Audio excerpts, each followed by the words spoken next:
À qui avez-vous donné votre pouvoir personnel? À quoi avez-vous donné votre pouvoir personnel? Dans cette vidéo, je vais vous donner 5 habitudes à mettre en place dès aujourd'hui pour récupérer votre pouvoir personnel. Et à la fin, je vous partagerai une vérité universelle pour apprendre à faire de vous-même une priorité.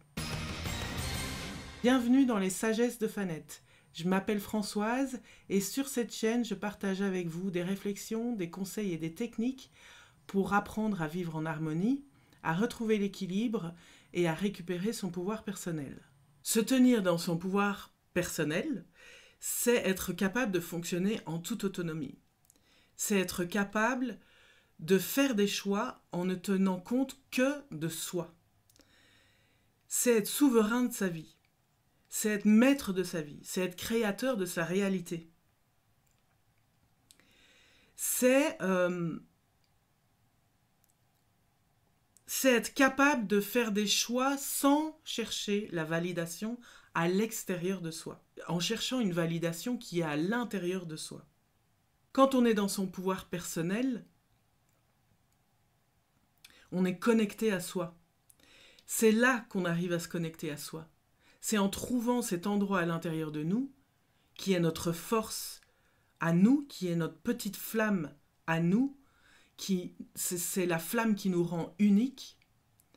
Et c'est là où on va pouvoir se connecter à nos besoins spécifiques à nous, à nos envies spécifiques à nous. C'est là qu'on a accès à nos rêves. C'est là qu'on peut construire des objectifs, qu'on peut planifier des objectifs. C'est là qu'on prend des décisions qui sont les décisions les plus intimes qui nous appartiennent. Être dans son pouvoir personnel, c'est être libre. Être libre d'être soi. Se sentir libre, en tout cas, d'être soi. C'est ne pas prendre en compte les pressions extérieures. Ne pas prendre en compte le regard des autres.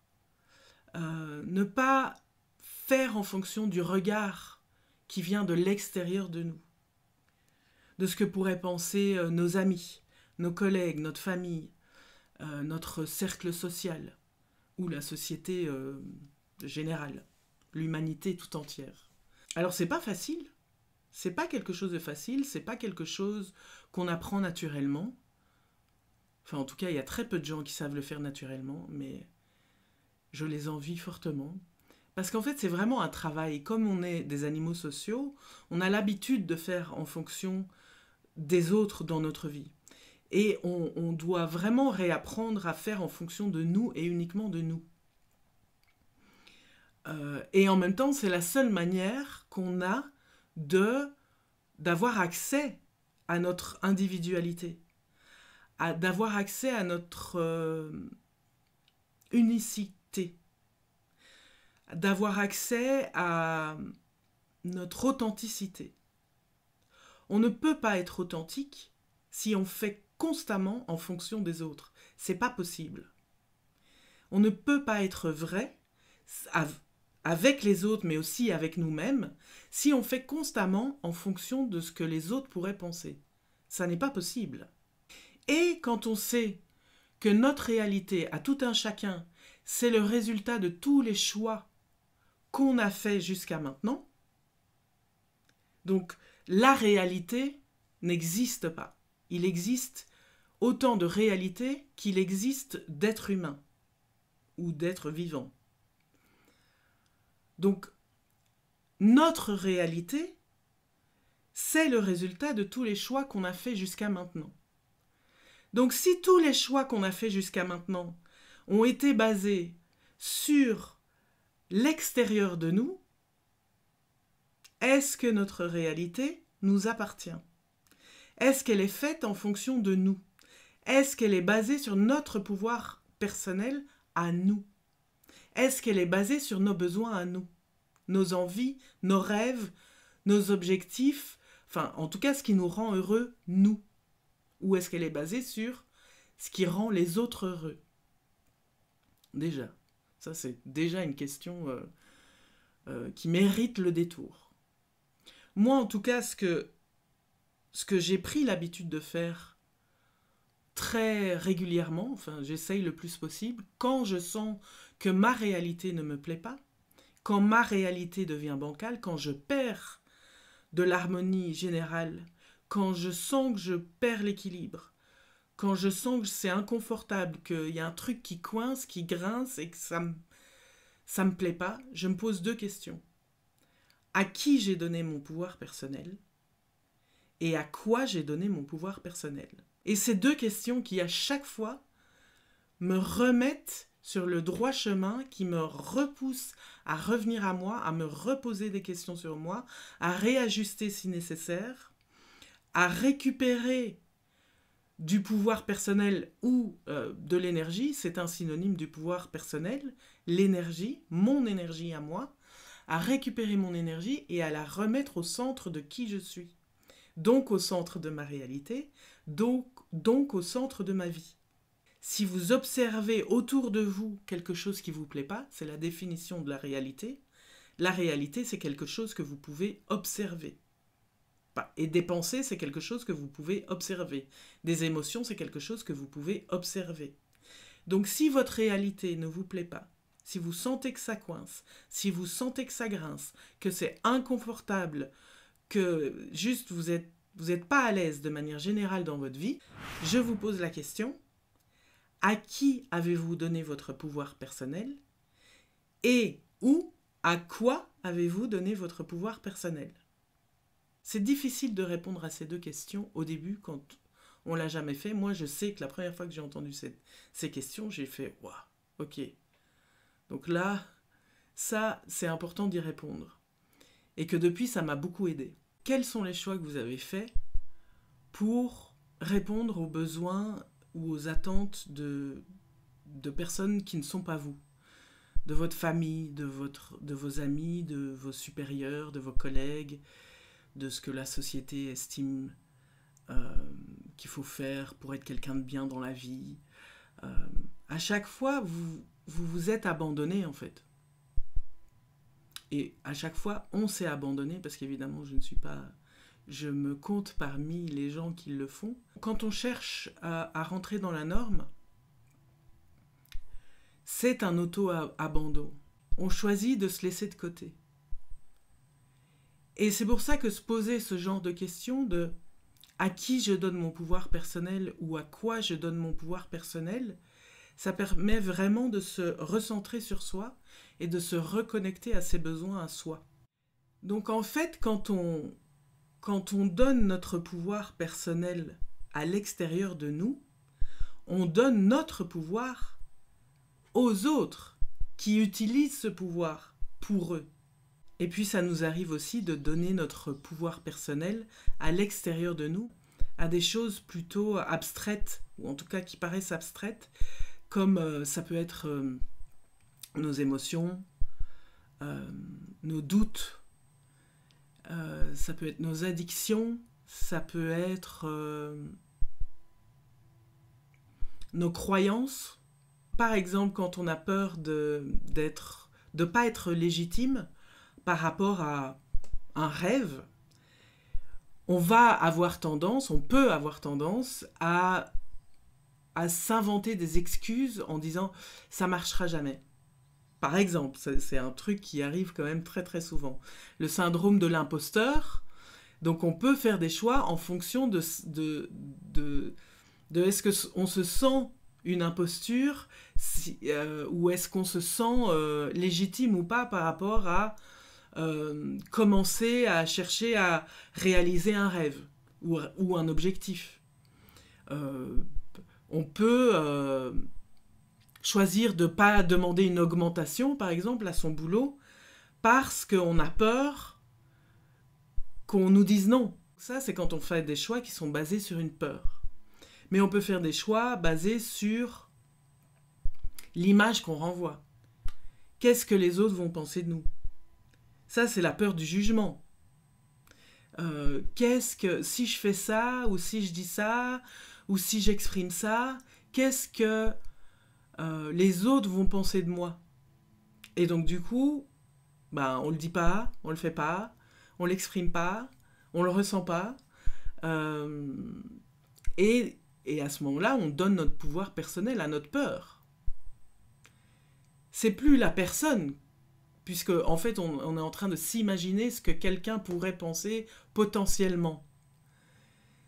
Et très souvent en plus ça peut aussi être des gens qu'on n'a jamais rencontrés de notre vie et qu'on rencontrera jamais.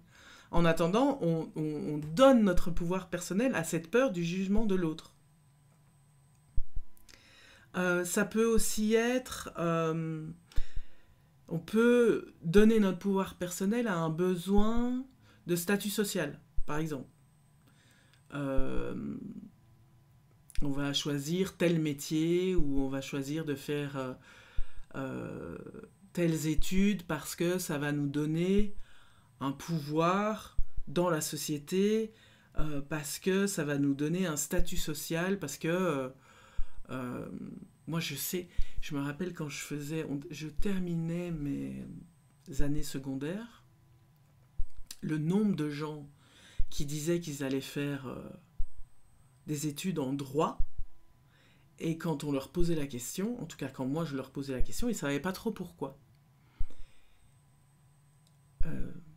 Et je dis, mais c'est fou, ils vont se lancer dans des études qui durent des plombes, et ils ne savent pas pourquoi. Mais je pense que parce que l'idée de devenir potentiellement avocat, parce que être avocat, on vit dans une société où, soi-disant, quand on est avocat, c'est plutôt un bon truc. Alors, je ne renie pas les avocats, mais c'est pas parce qu'ils sont avocats qu'ils sont meilleurs que les autres. Ou moins bons, ils sont juste avocats. Mais c'est aussi ce truc de faire des études. Ça voudrait dire qu'on est plus intelligent. Moi, je peux vous dire que j'ai rencontré beaucoup de gens qui ont fait des études qui n'étaient pas très intelligents, et j'ai rencontré beaucoup de gens qui n'ont pas fait d'études qui sont très intelligents. Donc déjà, ça n'a rien à voir. Mais on peut faire des choix... On peut faire des choix qui sont basés sur ce genre de croyances-là. Et dans ce cas-là, on donne son pouvoir personnel à ces croyances. Est-ce que vous avez donné votre pouvoir à un statut marital, par exemple? Est-ce que vous avez choisi d'être marié, d'être célibataire, d'être pacsé, d'être en couple, de vivre séparément, de vivre avec quelqu'un, de vivre en... Comment, en quoi, qu'est-ce qui a poussé vos décisions à ces niveaux-là? Est-ce que c'est ce que la société attend de vous?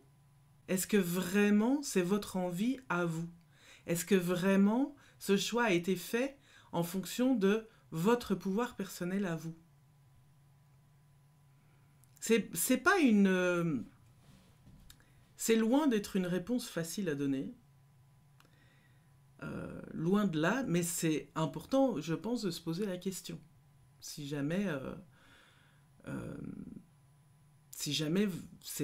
il y a un truc que vous sentez qui n'est pas tout juste, quoi.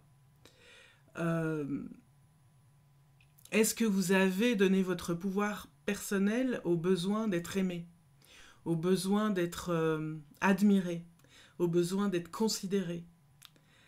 Est-ce que vous avez donné votre pouvoir personnel aux réseaux sociaux? Est-ce que vous passez des millions d'heures par jour, ça va pas être possible, mais des dizaines d'heures par jour sur les réseaux sociaux, à regarder ce que les autres font, à regarder si vous avez des likes, à regarder, à vous comparer aux autres? Est-ce que vous avez donné votre pouvoir personnel à votre téléphone, en gros, à vos écrans? L'énergie et le pouvoir personnel, c'est vraiment quelque chose qu'on peut utiliser comme un synonyme. Est-ce que vous dépensez beaucoup d'énergie pour être au centre de l'attention des autres? Ça, c'est donner votre pouvoir personnel à l'extérieur de vous. À quoi vous êtes prêt pour un statut social? À quoi vous êtes prêt pour un statut qui vous donne une prestance dans la société? À quoi vous êtes prêt pour un bon salaire? Pour un bon job? Enfin, ce qui est de nouveau déterminé comme un bon job. En vrai, c'est vous, c'est ça le pouvoir personnel. C'est vous qui déterminez si votre job est celui qui vous convient ou pas. À quoi vous êtes prêt pour qu'on vous dise que vous avez raison? À quoi vous êtes prêt pour avoir raison dans une conversation? Là, pareil, vous donnez votre pouvoir personnel au fait d'être celui ou celle qui a raison. Mais on s'en fout un peu en vrai, non? L'important, c'est d'avoir une conversation. C'est très rare de trouver des gens avec qui on est tout le temps d'accord. À chaque fois que vous êtes prêt à donner votre énergie, donc à donner votre pouvoir personnel pour obtenir quelque chose qui viendrait de l'extérieur de vous, parce que tous les exemples que je viens de donner, c'est des choses qui viennent de l'extérieur de soi, mais à chaque fois que vous êtes prêt à dépenser de l'énergie ou votre pouvoir personnel, vous gaspillez votre pouvoir personnel, vous gaspillez votre énergie. À chaque fois, quand on gaspille notre pouvoir personnel, que ce soit envers des personnes ou envers des choses plus invisibles, plus immatérielles, plus abstraites, on gaspille un peu plus de nous. On gaspille un peu plus de notre flamme intérieure, de notre énergie à nous. On perd en authenticité aussi. Parce que l'authenticité, c'est être soi en toutes circonstances. C'est être le même, c'est être la même en toutes circonstances. Donc quand on fait constamment en fonction de l'extérieur de nous, on perd en authenticité. On perd en vérité. On perd un bout de ce qui fait de nous des êtres uniques. On perd un bout de son âme. On n'est plus dans la vraie version de nous-mêmes. Et je dis ça comme si c'était facile, mais je suis la première à savoir que c'est loin d'être facile. En attendant, il y a certaines choses, certaines habitudes qu'on peut tous prendre pour apprendre à récupérer notre pouvoir personnel. Et c'est de ça dont on va parler maintenant. Je vais vous donner 5 habitudes que vous pouvez prendre, sur lesquelles vous pouvez travailler, que vous pouvez mettre en place petit à petit dans votre vie, et ça va vous aider à récupérer votre pouvoir personnel. La première habitude que vous pouvez mettre en place pour récupérer votre pouvoir personnel, c'est de prendre la responsabilité de vos actions. La responsabilité de votre vie même. Vous êtes la seule personne responsable de votre réalité, puisque c'est le résultat de tous les choix que vous avez faits jusqu'ici. Les autres ne sont pas responsables de la situation dans laquelle vous êtes. Quand vous remettez votre responsabilité sur le dos des autres, vous leur donnez votre pouvoir personnel. Et quand je parle de responsabilité, je ne parle pas de faute. Ce n'est pas votre faute. Si vous êtes dans une situation de vie qui n'est pas agréable, qui est difficile à vivre, qui est difficile à vivre, ça ne veut pas dire que c'est votre faute. Par contre, c'est votre responsabilité aujourd'hui de faire en sorte que ça change. Il n'y a personne qui va venir vous sauver. C'est pas possible. Parce qu'en fait, le but de la vie, c'est d'apprendre. Et c'est parce qu'il y a des moments difficiles et désagréables à vivre, parce qu'il y a des périodes de vie qui ne sont pas agréables à vivre, que ça nous permet d'apprendre. Et c'est notre responsabilité d'avancer dans la vie. Si on n'aime pas notre vie, puisque notre vie, notre réalité, c'est le résultat des choix qu'on a faits, il faut qu'on prenne nos responsabilités et qu'on fasse des choix différents. Et ça, c'est être dans son pouvoir personnel. Parce que personne ne va faire le job à votre place. Personne. C'est à vous de faire le job. Deuxième habitude que vous pouvez mettre en place, c'est apprendre à sortir de votre zone de confort. Alors ça se fait petit à petit. C'est pas parce qu'on dit zone de confort qu'elle est forcément confortable, bizarrement. Je sais pas pourquoi ou qui a sorti ce terme, mais la zone de confort, c'est pas forcément confortable. Votre zone de confort, c'est votre réalité actuelle. C'est ce que vous connaissez actuellement. C'est là où vous avez vos habitudes, votre routine. C'est ce que vous vivez actuellement. Et ce que vous vivez actuellement n'est pas forcément confortable. Mais pour sortir de cette zone qui est soit confortable, soit inconfortable, il va falloir passer par de l'inconfortable. Et il va falloir surmonter des peurs aussi. Ça fait peur de sortir de sa zone de confort parce que ça demande d'aller vers de l'inconnu. Et l'être humain, il n'aime pas l'inconnu, il n'aime pas l'imprévu, il aime bien être en contrôle. Alors que c'est une illusion, ce truc de contrôle, c'est une illusion. En vrai, on ne contrôle pas grand-chose à part soi-même. C'est ça le pouvoir personnel, c'est d'être en contrôle de soi, d'être en maîtrise de soi. C'est la seule zone de contrôle qui existe. Pour récupérer votre pouvoir personnel, c'est important de sortir de votre zone de confort pour changer votre réalité. Si vous estimez qu'il est nécessaire d'en changer. Si vous êtes très content là où vous êtes, vous restez là où vous êtes et vous restez dans votre zone de confort. Si vous êtes très à l'aise avec le fait de donner votre pouvoir personnel à l'extérieur de vous, bah changez rien, continuez. Par contre, si ça vous dérange de vous rendre compte que vous donnez votre pouvoir personnel à l'extérieur de vous, va falloir sortir et apprendre à faire autrement. Donc sortir de votre zone de confort. Et évidemment, ça se fait petit à petit. Il faut commencer petit. Sinon, vous allez vous retrouver dans une zone de panique. Et alors là, c'est fini. Ça va tellement être difficile, tellement inconfortable, que ça va vous calmer direct et que vous allez revenir dans votre zone de confort. Si vous arrivez en zone de panique, vous allez revenir dans la zone où vous connaissez, où vous avez vos habitudes, où il n'y a plus rien qui vous surprend, mais au moins ce sera confortable, parce que ce sera ce que vous connaissez. Ça ne veut pas dire que c'est bon pour vous, mais ce sera confortable. Pourquoi c'est important de sortir de votre zone de confort ? La définition de la folie de Albert Einstein, c'est continuer à faire ce qu'on a toujours fait et s'attendre à un résultat différent. Donc, pour Einstein, la folie, c'est de continuer tout le temps à faire ce qu'on a toujours fait, à penser ce qu'on a toujours pensé, à agir comme on a toujours agi, à réagir comme on a toujours réagi, à ressentir comme on a toujours ressenti, en s'imaginant que quelque chose va changer. Donc, en gros, la définition de la folie d'Einstein, c'est la définition de la zone de confort, quand même.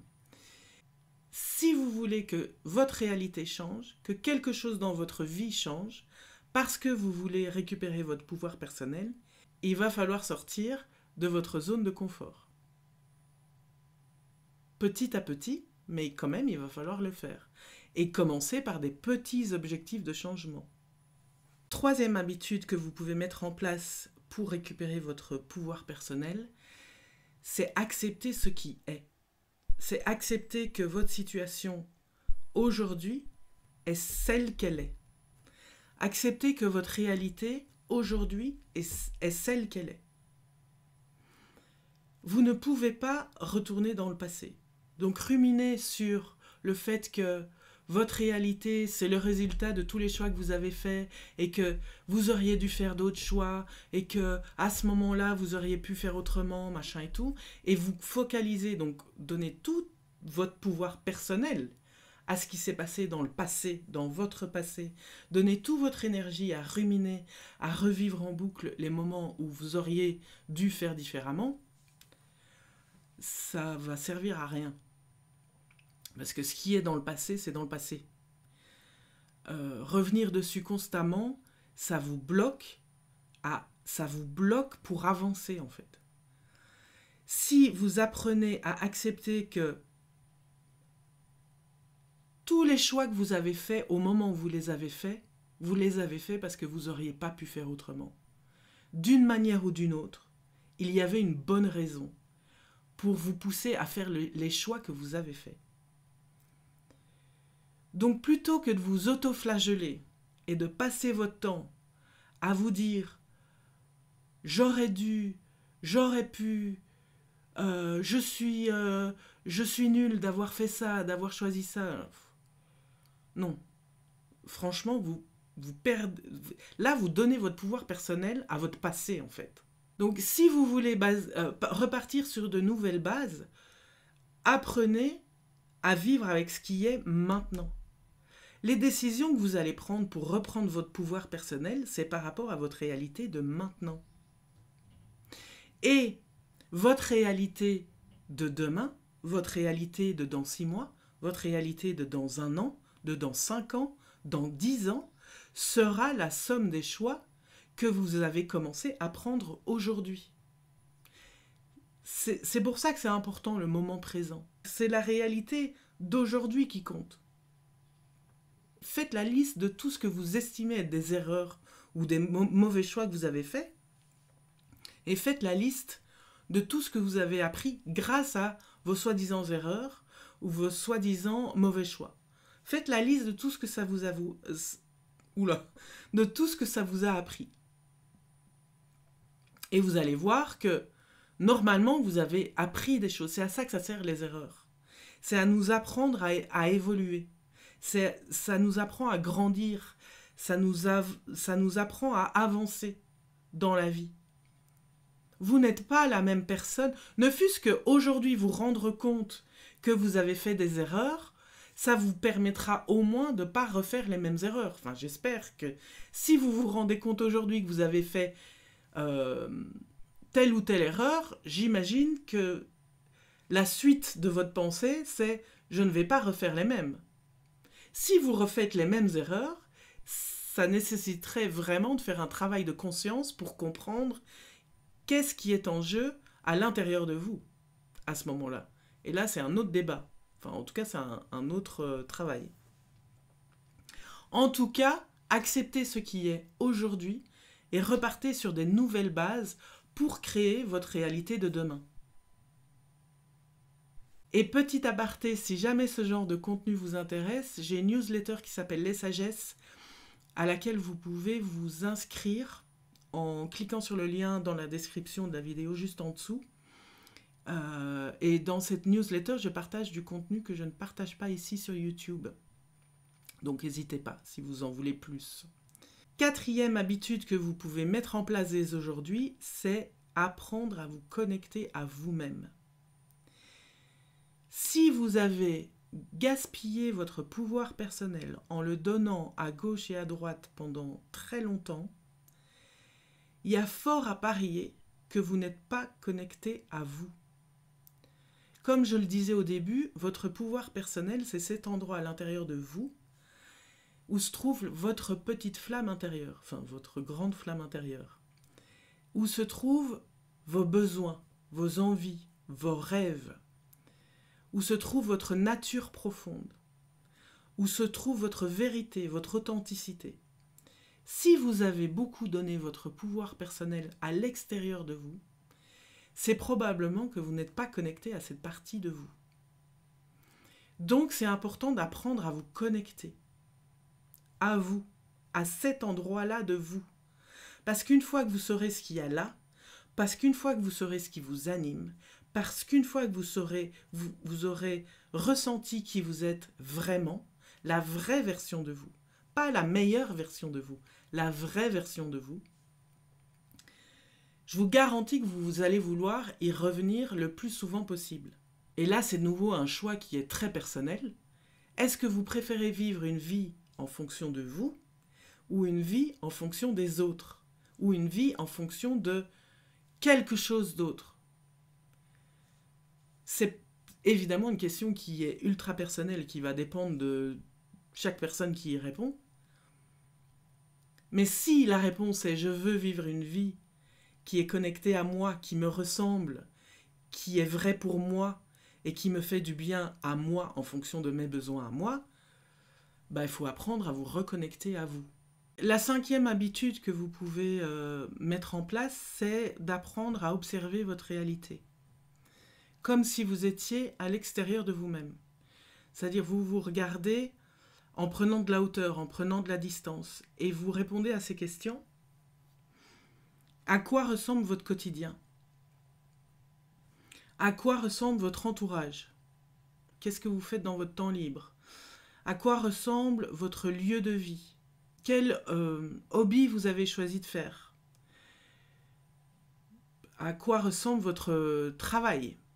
C'est vraiment à quoi ressemble votre réalité. Prenez des notes et notez, observez, analysez. Dans tout ça, dans toute votre réalité que vous pouvez observer, ça peut être aussi observer vos pensées ou observer vos émotions. C'est à quel moment ça vous donne de l'énergie ou à quel moment ça vous prend de l'énergie. Qui vous donne de l'énergie? Qui vous prend de l'énergie?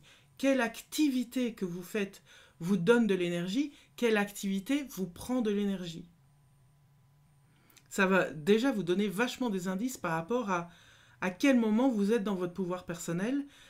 Donc, quand vous êtes dans votre pouvoir personnel, ça vous donne de l'énergie, ça vous fait vous sentir vivant, ça vous fait du bien, ça vous donne, oui, ça vous donne un coup de boost. Et quand vous n'êtes pas dans votre pouvoir personnel, ça vous draine littéralement, quoi. J'ai des exemples qui me viennent en tête qui sont personnels, mais... À quel moment, quel choix vous avez fait en fonction de vous et à quel moment, quel choix vous avez fait en fonction des autres?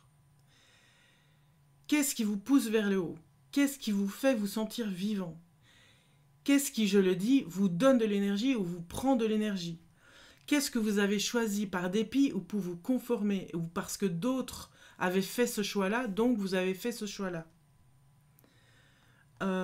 Est-ce que quand vous faites la liste de toutes vos réponses, vous vous rendez compte que vous êtes plutôt en référence externe, c'est-à-dire que vous avez plutôt fait vos choix en fonction des attentes des autres, des besoins des autres, et pas des besoins ou des attentes de l'extérieur à vous, pas que des gens, ou vous vous rendez compte que vous êtes plutôt en référence interne, c'est-à-dire que vous avez plutôt fait vos choix en fonction de vous et de ce qui se passe à l'intérieur de vous. Si vous vous rendez compte que vous êtes plutôt en référence externe, en majorité en référence externe, c'est que vous n'êtes pas quelqu'un qui est facilement dans son pouvoir personnel. Et donc, il va falloir commencer à vous poser des questions de quels sont les choix qui vous appartiennent et quels sont les choix qui ne vous appartiennent pas. Et l'idée, évidemment, c'est de répondre à ces questions le plus honnêtement possible, envers vous-même. C'est un exercice que vous faites pour vous-même. Vous pouvez aussi en parler avec un psy ou une coach ou la personne que vous voulez, mais d'abord, c'est un exercice que vous faites envers vous-même. Et pour y répondre, il faut être honnête. Il y a personne qui vous... La seule personne qui peut vous juger si vous le faites dans votre coin pour vous-même, c'est vous-même. Ce qu'il y a, c'est que apprendre à vous observer sans juger, c'est vraiment ce qui va vous aider à prendre de la hauteur, à prendre de la distance et à faire des choix plus éclairés, donc avec plus de conscience à partir de maintenant. Et plus vous allez faire ça, plus vos choix vont être éclairés. C'est-à-dire aussi que plus vos choix, ils vont être en fonction de vous. Je vous assure que si vous êtes quelqu'un qui a besoin d'être en contrôle de soi, d'être en maîtrise de soi, et que vous vous rendez compte que en fait vous avez gaspillé votre pouvoir personnel à l'extérieur de vous, vous allez très certainement avoir tendance à vouloir récupérer votre pouvoir. Et que pour ça, il faut faire des choix plus éclairés. Il faut prendre conscience, donc faire un travail de conscience de soi, il faut prendre conscience de à quel moment j'ai l'habitude de donner comme ça mon pouvoir, de gaspiller mon pouvoir, de gaspiller mon énergie, et pourquoi. Mais ça commence par l'observation, ça commence par s'en rendre compte et conscientiser. C'est ce qu'on appelle le travail de conscience. Donc maintenant, en gros, c'est à vous de faire le job. C'est à vous de vous y mettre. C'est à vous au moins de commencer. Si vous n'avez pas l'habitude de le faire, c'est sortir de votre zone de confort. Et ça, c'est un genre de petits pas que vous pouvez mettre en place pour commencer à sortir de votre zone de confort. j'avais envie de vous partager avec vous une vérité universelle qui est celle-ci. C'est qu'il y aura toujours quelqu'un pour vous juger. Si vous faites hyper attention et si pour vous le regard des autres compte beaucoup et a beaucoup d'impact sur les décisions que vous prenez dans votre vie, il y aura toujours quelqu'un pour vous juger. Il y aura toujours quelqu'un qui pense que son avis compte et que vous en avez besoin. Il y aura toujours quelqu'un pour qui les choix que vous avez faits n'étaient pas les bons. La coiffure ne sera pas la bonne. Le choix d'être en couple, d'être pas en couple, ça ne sera pas le bon. Le choix d'avoir des enfants, de ne pas avoir des enfants, ça ne sera pas le bon. Il y a toujours quelqu'un qui va vous juger. Donc ça, c'est la réalité des choses. Mais la vérité universelle qu'il faut bien comprendre et qui aide vraiment, c'est que quand quelqu'un vous juge, cette personne ne dit rien sur vous, mais dit beaucoup de choses sur elle-même. Cette personne ne dit rien sur vous. Cette personne vous dit que pour elle ou pour lui, c'est important. Elle vous dit que pour elle, le regard des autres compte énormément et qu'elle fait ses choix basés là-dessus, sur ce qu'elle s'imagine que les autres pensent d'elle. Mais en vrai, ça ne dit rien sur vous. Si quelqu'un vous insulte, par exemple, en vous faisant comprendre que, selon elle, selon cette personne, vous êtes quelqu'un qui pète plus haut que son cul et qui se croit plus intelligente que tout le monde, cette personne ne dit toujours rien sur vous. Cette personne vous dit quelque chose sur elle. Cette personne vous dit qu'il ou elle a peur de ne pas être à la hauteur de ce qu'il estime être intelligent chez vous. Donc la prochaine fois que vous êtes touché parce que quelqu'un pourra penser de vous ou parce que quelqu'un vous a dit quelque chose qui était déjà pas sollicité, mais en plus qui était désagréable à entendre et qui était clairement un jugement sur votre personne,